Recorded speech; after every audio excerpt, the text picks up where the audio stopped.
Democrats in Congress are doing everything in their power to undermine immigration enforcement. I will not rest until we have secured our borders and restored the rule of law. The DOJ, they say they are making extraordinary accommodations for the House Intel members to view the FISA docs. This is something that should have been done a long time ago. And the longer that they keep very basic information from us, it's going to look badly on the Department of Justice and the FBI. Diamond and Silk, they say that Facebook is censoring their Facebook page. This is the reply from Facebook. The policy team has come to the conclusion that your content, Diamond and Silk, and your brand has been determined unsafe to the community. Go. Oh my, do I have to make this? All right. Watch it, Pete. The ultimate symbol of success, because you won our Masters here at Fox and Friends. That green jacket. Your whole life has led up to this point. Does it fit right? Oh, yeah. We had it. Actually,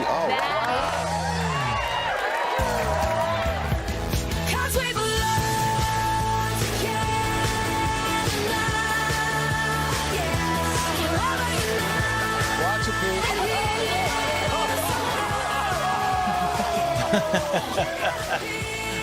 This is getting out of hand. Yeah. This is out of It's hand. Master Sunday. Got to do a green jacket. Pete, it was a great match. It Nice was. try. You missed one putt. You couldn't This win. is what happens.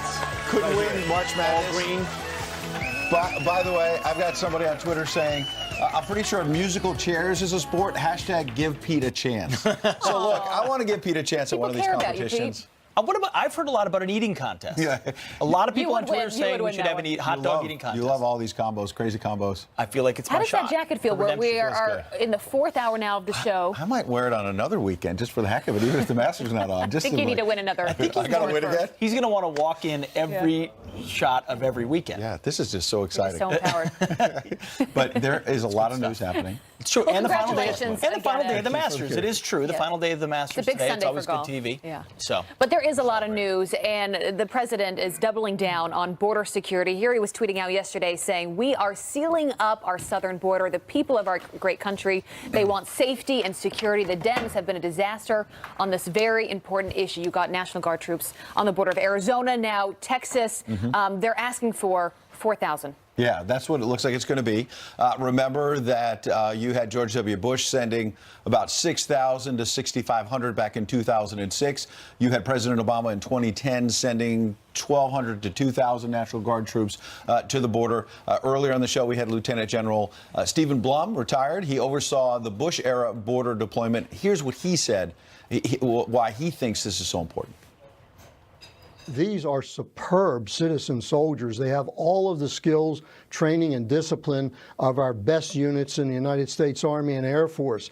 The only difference is that they come with civilian acquired skills and life experience. My recommendation is that they would be armed. They've been armed in every other event before this on the border. This is a brilliant idea to use the Guard. It is precisely the secret sauce that delivers the unity of effort between the locals, the state, the federal governments of both the United States and Mexico. The only people that view this as a threat are the coyotes and the cartels. No, it's true. And you referenced previous presidents that have done this, George W. Bush, Barack Obama, neither of which were dedicated to truly sealing the southern border, both of which proposed at some level of amnesty. And so with this president, he's saying, I got to seal it. I want to seal it. I'm committed to sealing it. Congress has only given me $1.5 billion to start building that border wall. If that's not going to move, if this deal's not going to happen, then I'm going to take what lawful executive action I can, to include as the commander-in-chief mobilizing the National Guard.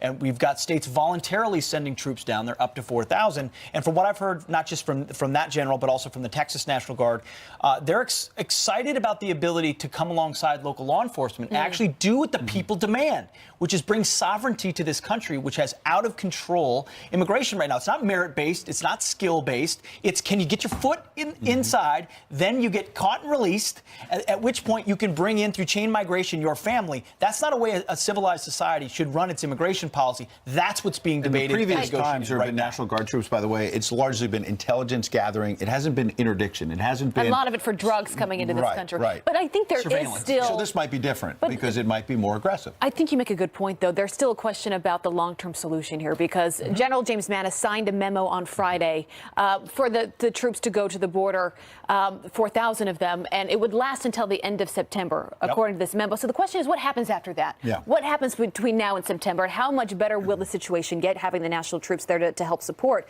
And then what do we do? What is the answer? I've seen longer term? deployments extended a few times. Yeah. I think this is a policy proposal from this president. But also, how does Washington treat this? Do you want troops perpetually deployed at the border, or do you finally pass legislation that brings a real border, a wall to our southern border? I Well, think you this might could need instigate. Democrats to come to the table for that. Well, they haven't wanted to. They've been more interested in resisting than they bid in building a wall. I mean, they hate the wall more than they than anything else. Than they love DACA recipients. We've had Border Patrol agents on the show. Even last weekend we did. Is it Judd? What's his first name? Yep, Brandon Judd. Brandon Judd, and he has such an interesting perspective on what he sees every day on the border and how the national troops could help him. But he made the point of this shouldn't be political. He said what we do every day, this is about the safety and the security of the American people. Everyone should want to improve that. Yeah, major national security issue, securing the border, dealing with the illegal immigration, breaking overnight. We have another big national security issue. That's why it's a Fox News alert. Dozens dead in this chemical attack in Syria. A little earlier on the show, we exclusively had the House Intel Chairman Devin Nunes on. He said he was trying to get a briefing on this, monitoring news reports, trying to get a handle on this. Because remember, the last time we had an attack like this, a chemical attack in Syria in 2017, President Trump ordered U.S. airstrikes, decimated an airbase there in Syria. And breaking right now, the president has just tweeted about this attack, saying, quote, many dead, including women and children, in mindless chemical attack in Syria. Area of atrocity is in lockdown and encircled by the Syrian army, making it completely inaccessible to the outside world. President Putin, Russia, and Iran are responsible for backing Animal Assad. Interesting line. Big price to pay. Open area immediately for medical help and verification. Another humanitarian disaster for no reason whatsoever. Sick. So 70 people have been killed so far in this attack, many of them children. And we've been getting those photos in from our newsroom this morning. They are absolutely heartbreaking when you see what's going on there. At least 500 have been injured. This is a very serious situation, and they're putting a lot of pressure, it sounds like, in that wording from the president on Russia. Yeah. He called out President Putin by name, Russia and Iran by name, which we both know have heavily backed the butcher Bashar al-Assad in Syria, who's clung to power there, used chemical attacks before on his own people. He's basically solidified his power because of the backing of de facto Russian troops, because of the backing of Iranian troops. So to call them out, I think, showcases that we still have a great deal of interest in that area. He's talked about, should we keep troops in Syria or not? Yeah. A lot of that, this will definitely fuel that debate as well. The timing is very interesting. And as you said, Ed, the last time there was an attack like this, there was a response from the U.S. There were those airstrikes. And we have something on that, perhaps, which is that Tom Bossert, I'm told, was just on ABC's This Week, the Sunday morning news program. He is the president's sort of Homeland Security advisor inside the White House. And he said to George Stephanopoulos that there is nothing off the table in terms of dealing with this chemical attack in Syria. So that gives you an idea that certainly U.S. military action is at least on the table. Well, it was interesting reading that tweet just now from the president that he is engaged and clearly upset, as he should be, of what we're seeing come out of that. I think, as Pete noted, the calling out of Putin after the narrative being he won't take on Putin, he won't challenge Putin, and he called Assad an animal. Well, Assad is a prop of Moscow, and he is a prop of Tehran. He has been. He owes his life to them, and to see him now using chemical weapons, if not with the assistance of, but at least with the knowledge of Russia and Iran. At this point, they know what he's doing, and at some point, they're having to approve it or tacitly be aware of it. To call them out broadens this fight. The problem is, what do you do next? Because he controls so much of the ground. You still have the ISIS equation. You've got Islamist Turkey, which is not really an ally at all. It's no easy solution. It's very complicated. Without eyes and boots on the ground at some level, it's hard to affect change. So we'll be following it very, very closely. And as Ed said, no options off the table for the Trump administration. But just so sad seeing what's going on in that country. Just heartbreaking. All right, we'll follow that closely, of course. But I do want to bring you some other serious headlines coming into our newsroom, starting with the Fox News alert. One person is dead, 6 firefighters hurt after a fire rips through Trump Tower here in New York City. You can see there the flames shooting out from an apartment that is on the 50th floor. Art dealer Todd Brasner pulled out from the home and unfortunately later passed away. It is unclear what sparked that fire. No members of the first family were there at the time. President Trump tweeting firefighters, thanking them for the great job that they did. Well, John Bolton tweeting just moments ago about starting his new role tomorrow as National Security Advisor, and a lot on his plate, as we've been talking about this morning. The former U.S. ambassador saying, quote, "Tomorrow I look forward to starting as National Security Advisor and working with President Trump and his team to keep America safe and secure in these challenging times." Bolton also recently tweeting this picture of him with H.R. McMaster, who of course resigned from that position last month. Well, the first tee times of today's final round of the Masters now less than an hour away, and a Sunday showdown is taking shape. Rico got it, he loved it.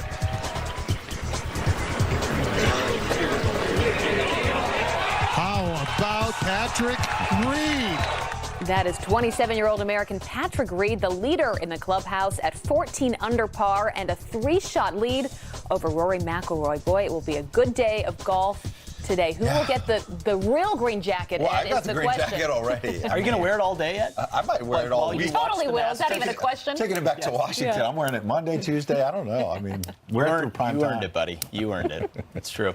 All right, well, moving on. Diamond and Silk being censored by Facebook, the social network calling them, quote, unsafe for the community, end quote. Diamond and Silk here to respond coming up. And James Comey ready to hit the road for his book tour, but a former FBI agent says he could be walking right into a perjury trap. Is that true? Harvard Law professor Alan Dershowitz, he would know. He's going to weigh in next. He's here. Come on in, Professor. Oh my Not God. from Skype. He's live here. We're used to seeing you on Skype in Miami. Nice to see you. I'm back in New York. Yeah, nice to see you. Baby, there's nothing holding me back. You take me places that tear up my reputation. This is a Fox News alert. We mentioned just a couple moments ago President Trump tweeting about the Syria attack, this chemical attack, writing that many are dead, including women and children, in mindless chemical attack in Syria. Area of atrocity is in lockdown and encircled by the Syrian army, making it completely inaccessible to the outside world. President Putin, the president says, Russia and Iran are responsible for backing Animal Assad. Big price to pay. Open area immediately for medical help and verification. Another humanitarian disaster for no reason whatsoever. Absolutely sick. Here to weigh in, Alan Dershowitz, Harvard Law Professor Emeritus. Professor, great to have you on the show today. Thank you. And important timing to get your perspective first on this breaking news coming out of Syria and the president's initial response there in his tweet this morning, sounding very direct at Russia, but in particular, Vladimir Putin. What is your response, and how should we move forward from here? Well, I think the president has no choice. He must respond, and I think he will respond. He won't make the tragic mistake that President Obama, for whom I voted, made, and that is creating a red line, then violating it, essentially inviting the Russians and the Iranians to come in by creating a vacuum. And these deaths are horrible and tragic. Don't expect the UN to do anything about it. They're busy worrying about people trying to cross the fence from Gaza and condemning Israel for just defending itself, but they won't do anything to stop this horrible killing of children and women, deliberate, willful targeting of women and children. The United States has to do something about it. We're the only game in town. In fact, pardon me, Alan, but the president tweeted again in the last moment and mentions that red line. President saying if President Obama had crossed his stated red line in the sand, the Syrian disaster would have ended long ago. Animal Assad, the second time he's called him Animal Assad, would have been history. He's making the point you made a moment ago. I was in the briefing room at the White House when President